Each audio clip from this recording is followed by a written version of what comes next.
After spending years of our lives watching professional wrestling, try not to think about how much time you've wasted watching shit like this. Many of us have developed a special ability for sniffing out a WWE disaster long before the alarm is officially raised. If the fans start off booing the wrong guy, Roman, then you can be pretty sure that things aren't going to end well. Similarly, if there's no crowd reaction at all, it's probably not going to last the course. In certain instances, you can just tell the two wrestlers in question are not a good match, or worse still, that they are a good match, but the storyline that they've been given is just straight up balls. I'm Adam Wilborn from WhatCulture, and these are 10 WWE feuds doomed from the start. But before we begin, don't forget to subscribe to stay notified. Ding, ding, done. Number 10, Stone Cold versus Rikishi. Everyone knew that Austin had his sights set on The Rock and the WWE title, but before he could get there, he had to go through The Rock's pesky cousin. Rikishi was basically the fluffer ahead of the main event later down the line. The worst part was that not even Rikishi himself could come up with any sensible reason for running down the Texas rattlesnake with his car. He basically told the world he did it to help someone else get over, which was good of him. Stone Cold's adversary was little more than a placeholder, and he soon went back to dancing and stink faces. And we all tried to forget that time he tried to kill someone. Number 9, Nikki Bella versus Brie Bella. Sibling versus sibling feuds have been a part of WWE for as long as there has been a WWE. Owen versus Brett, Shane versus Stephanie, Matt versus Jeff. Look, given enough time, it's pretty much impossible for siblings not to end up hating each other. Just like Adams at WhatCulture. The problem with Nikki versus Brie, however, was that it seemed to lack the same years of resentment type build-up. Also, both appeared to have a mutual enemy in the shape of she-devil Stephanie McMahon. Oh, and having Jerry Springer come out to the ring for a family court-style mediation was about as useful as Mike Adamle as GM. But we'll always have the immortal line, "I wish you died in the womb." Hey guys. Number 8, Undertaker versus Diamond Dallas Page.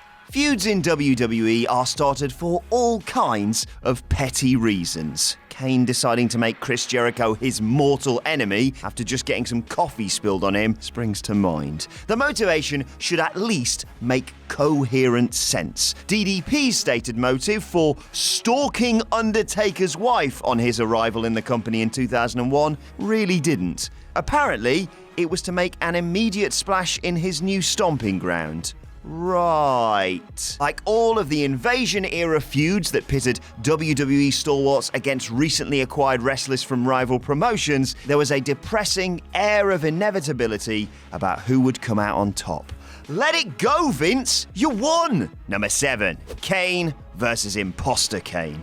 After the David Arquette show, we all agreed that any storylines born from a need to promote a wrestling-related movie were bound to be Vince Russo level awful. WWE, however, it seems didn't get the memo, and 6 years later, they gave us this. May 19th, a date that the Big Red Machine began to hear voices whispering, which also just happened to be the date that See No Evil would be hitting theaters. What a coincidence. Nobody cared about Imposter Kane.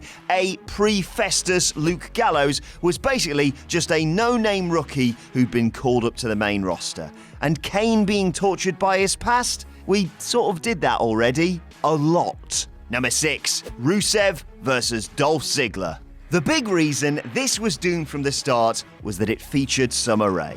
No, to be fair, the big reason was that everyone and their fish knew that the on-screen relationship previously shared by Rusev and Lana, who were supposedly now dating Summer Rae and Dolph respectively, was still a thing behind the cameras. It was so much of a thing, in fact, that halfway through their supposed breakup, they announced they were engaged. Here's how Vince reacted when he found out. And as with all WWE love triangles, or in this case squares, much of the acting seemed more over the top than the Greatest Royal Rumble. Number 5. KANE versus SNITSKY. Before I totally bury this feud, we should at least acknowledge that it helped equip SNITSKY with an enduring catchphrase. It wasn't my fault, which he picked up after causing Lita to miscarry. Paradoxically, that is exactly the reason this feud was doomed from the outset. At best, it felt like a ridiculous storyline purposefully designed to make its participants look silly, and at worst, it was yet another tasteless entry in WWE's annals of what the f*** were you thinking? Also, if it's not too much to ask, it would be great if you could pair up wrestlers who are actually capable of producing something halfway watchable in the ring. The matches these two would go on to share were Lance Storm boring. Number 4. Kurt Angle versus Booker T. We all have our vices. Mine just happens to be gutter sluts. No, not the confessions of Jules after a few beers the other night, but a genuine sentence said by Olympic gold medalist, former world champion, Jason Jordan's dad and Raw general manager, Kurt Angle. Granted, warring over a woman, in this case Charmel Booker's wife, wasn't exactly a novel WWE idea, but this was different. The object of Angle's desires had shown no reciprocal feelings, making his persistent come-ons feel a tiny bit, well, criminal. Perhaps a storyline like this would have had some potential if it involved, say, Kane or Umaga, the sort of characters who, owing to their monster personas, are seen as lecherous and romantically challenged. But Kurt Angle? Whose dog did he run over to be given this? As such, the feud ended up falling flat. Angle, on paper a creepy heel who admitted his love for bestiality sex, might want to check what that means, Kurt mate, received much of the crowd's support, even when he decided to simulate a sex act whilst pinning Charmel during a match that he had specifically requested. Oh, okay. Number 3. Michael Cole versus Jerry Lawler. Does anything more really need to be said about this? It has never been and will never be a good idea to put Michael Cole in the ring, regardless of how many times WWE tell him to dust off the cobwebs on his singlet. Ugh.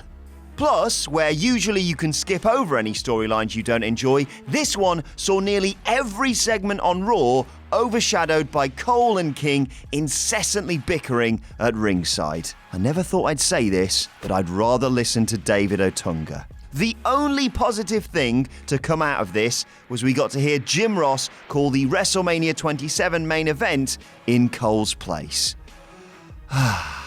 Number 2. Triple H versus Scott Steiner.